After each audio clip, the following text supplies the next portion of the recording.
بسم اللہ الرحمن الرحیم۔ السلام علیکم ورحمۃ اللہ وبرکاتہ۔ آج ہمارا موضوع ہے معرفت عقل۔ معصوم فرماتے ہیں، رسول خدا صلی اللہ علیہ وآلہ وسلم کی حدیث ہے کہ العقل نور فی القلب۔ عقل ایک نور ہے، روشنی ہے دل کے اندر۔ یفرق بین الحق والباطل،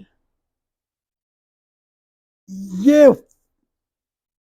الگ الگ کرتی ہے حق اور باطل کو، فرق بیان کرتی ہے۔ یعنی عقل جو ہے وہ فاروق ہے، فاروق کہتے ہیں فرق کرنے والے کو۔ اسی لیے قرآن مجید کے دو نام ہیں، قرآن مجید اور فرقان۔ قرآن مجید پوری کتاب کو کہتے ہیں اور فرقان وہ حصہ ہے قرآن مجید کا جو محکم ہے۔ علی علیہ السلام کو جو فاروق اعظم کہا گیا وہ اسی لیے کہ علی علیہ السلام کے بارے میں یہ حدیث موجود ہے پیغمبر کی کہ آپ نے ارشاد فرمایا کہ یا علی لا یحبک الا مؤمن ولا یبغضک الا منافق، تجھ سے محبت نہیں کرے گا مگر مومن اور تجھ سے عداوت نہیں کرے گا مگر منافق۔ تو مومن اور منافق کے درمیان جس کی ذات فرق ہو اسے فاروق اعظم کہتے ہیں۔ یہ مولا علی پیغمبر کی حدیث ہے۔ یہ اس کو اچھی طریقے سے اپنے ذہن کے اندر محفوظ کریں کہ ہم نے علی علیہ السلام کو جو اپنا امام مانا ہے، علی علیہ السلام کو جو اپنا رہبر مانا ہے، وہ اس لیے مانا ہے کہ علی علیہ السلام حق اور باطل کے درمیان تمیز ہیں۔ لا یحبک الا مؤمن ولا یبغضک الا منافق۔ خود سوائق محرقہ میں اصحاب کرام رضوان اللہ تعالیٰ علیہم کہتے ہیں کہ زمانے پیغمبر میں اگر کسی پر ہمارا شک ہو جاتا تھا کہ یہ مومن ہے منافق، تو اصحاب کرام رضوان اللہ تعالیٰ علیہم کا عمل یہ ہے، کہتے ہیں نہ ہم، یہ میں وضاحت کر رہا ہوں، نہ وہ قرآن اٹھواتے تھے ان سے، نہ قسم کھلاتے تھے ان سے، نہ انہیں مسجد میں لے جاتے تھے، نہ انہیں پیغمبر کے پاس لے جاتے تھے۔ جہاں پر ہوتے تھے وہیں پر کہتے ہیں ہم اس کے سامنے علی کا ذکر کرتے تھے، چہرہ کھل جاتا تھا سمجھتے تھے مومن ہے، چہرہ بگڑ جاتا تھا سمجھتے منافق۔ تو اس کو کہتے ہیں فاروق۔ اور یہ کام اسی وقت آتی ہے جب عقل ہو انسان کے پاس۔ عقل ہوگی تو سمجھے گا کہ مجھے کیا کرنا ہے اور کیا نہیں کرنا ہے، کسے ماننا ہے اور کسے نہیں ماننا۔ مثل العقل فی القلب کمثل السراج فی وسط البیت۔ عقل کا انسان کے پاس ہونا دل میں، اس کی مثل ایسی ہے جیسے انسان کے گھر کے درمیان میں کوئی فانوس جل رہا ہو۔ تو جس طریقے سے فانوس پورے گھر کو روشن کرتا ہے، اسی طریقے سے دل میں اگر عقل ہوگی تو انسان کا پورا جسم منور ہوگا، حق اور باطل کو سمجھنے کی صلاحیت رکھتا ہوگا۔ علی علیہ السلام ارشاد فرماتے ہیں الروح حیات البدن والعقل حیات الروح۔ بہت بڑا جملہ ہے مولا کا۔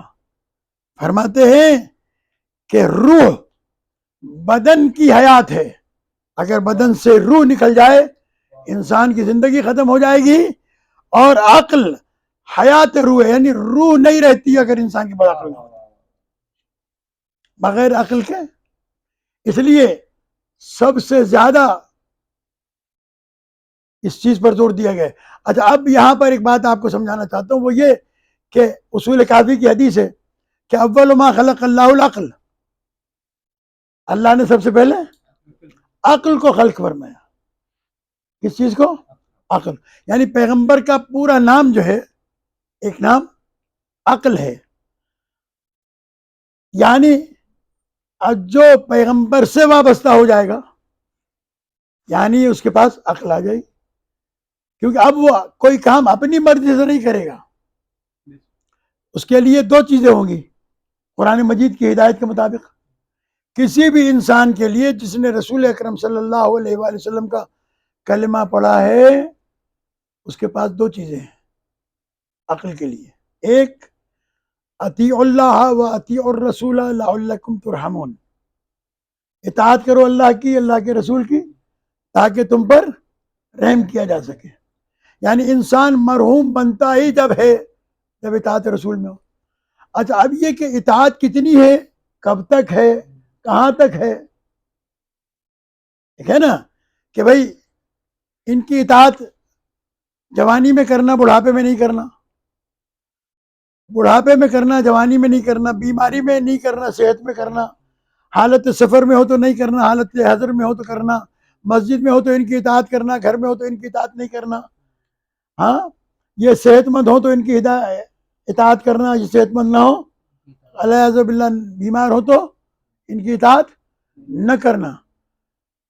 شرط نہیں ہے اطاعت پیغمبر کے لیے. وما آتاکم الرسول فخذوہ وما نہاکم عنہ فانتہوا، میرا رسول جب جہاں جس وقت جس حالت میں جو کچھ دے دے لے لینا، یہ عقل کا تقاضا ہے.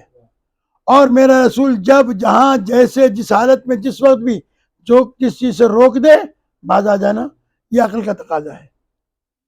تو عاقل وہ ہے جو پیغمبر اکرم صلی اللہ علیہ وآلہ وسلم کی اطاعت ہر حالت میں کرتا ہے، چاہے وہ اس کے اپنے لیے ظاہری طور پر نقصان دہ ہو یا فائدہ مند ہو. اسی لیے قرآن نے کہا وما آتاکم الرسول فخذوہ وما نہاکم عنہ فانتہوا، میرا رسول جو کچھ تمہیں دے لے لینا، جس چیز سے روک دے باز آ جانا. اسی کے اندر عقل ہے. دوسری چیز ہے قل ان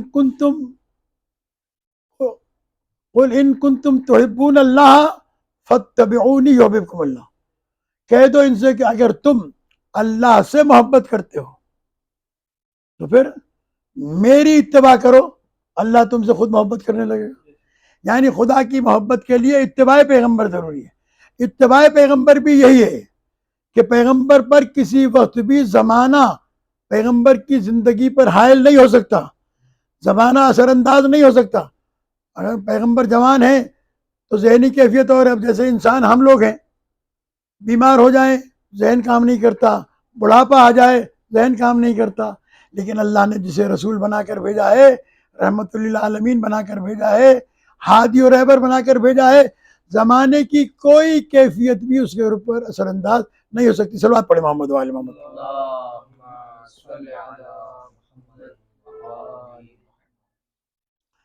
اس لیے اللہ تبارک و تعالیٰ نے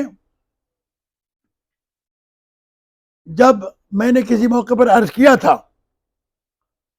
کہ آدم علیہ السلام کو خلق کیا تو آدم کے پاس تین چیزیں بھیجی: عقل، حیا اور دین.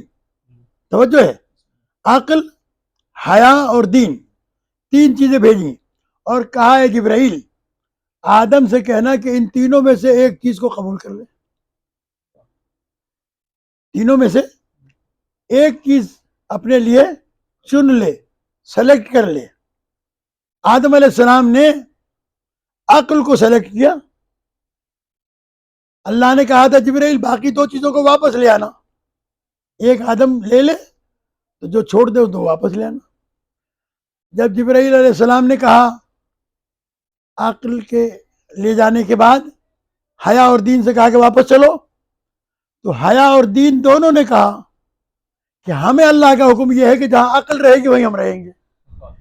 تو بے حیا کے پاس عقل نہیں ہوتی، بے دین کے پاس عقل نہیں ہوتی. یہ طے ہے، جہاں عقل ہوگی وہاں حیا بھی ہوگی، وہاں دین بھی ہوگا. جہاں عقل نہیں ہوگی وہاں نہ حیا ہوگی نہ دین ہوگا. لہذا اگر کوئی بے دین ہے تو سمجھ لو کہ اس کے پاس عقل نہیں ہے. اگر کوئی آدمی بے حیا ہے تو سمجھ لو کہ یہ اس کے پاس عقل نہیں ہے. عقل انسان کو سیدھے راستے پر قائم رہنے کے لیے. اچھا، اب اس کی دوسری ایک چیز ڈیفینیشن بیان کرتا ہوں. اللہ نے انسان کی ہدایت کے لیے دو طریقے کی ہدایت رکھی ہے، ایک داخلی ہدایت ہے اور ایک خارجی ہدایت ہے. داخلی ہدایت اندر سے انسان کو ہدایت ہوتی رہے، رہنمائی ہوتی رہے، رستہ بتایا جاتا رہے. اور ایک بیرونی خارجی ہدایت. جو خارجی ہدایت ہے اس کا نام اللہ ہے، رسول ہے، قرآن ہے، اہل بیت ہے، معصومین ہے، امام ہے. داخلی ہدایت کیا ہے؟ وہ ہے عقل، جو انسان کو اندر سے روکتی ہے غلط کام کرنے سے.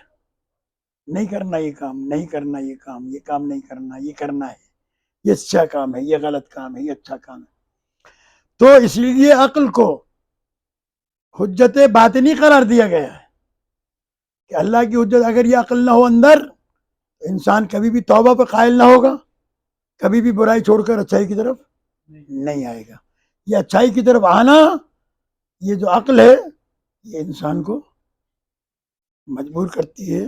اور اسی کو آگے بڑھ کر میں ایک اور حدیث بیان کرتا ہوں معصوم کی، اور پھر بات کو تمام کرتے ہیں.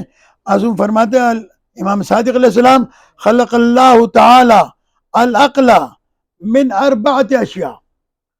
اللہ تبارک و تعالیٰ نے عقل کو 4 چیزوں سے ملا کر خلق کیا ہے. 4 چیزیں اس کے اندر پائی جاتی ہیں.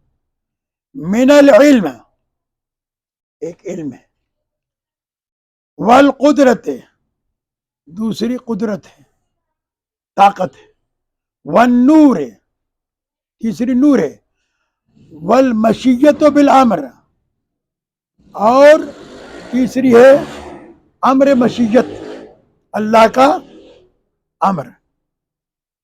فجعلہ قائما بالعلم دائما فی الملکوت، اللہ نے اسے قائم رکھا علم کے ساتھ ہمیشہ ملکوت کے اندر. ملکوت کیا کہتے ہیں؟ آسمانی طاقتیں ملکوت ہے. اب ایک بات اور سن لیجئے اور آج کی مجلس تمام ہوتی ہے، اور وہ یہ کہ انسان اس بات پہ غور کرے تھوڑا سا کہ اللہ کی مخلوق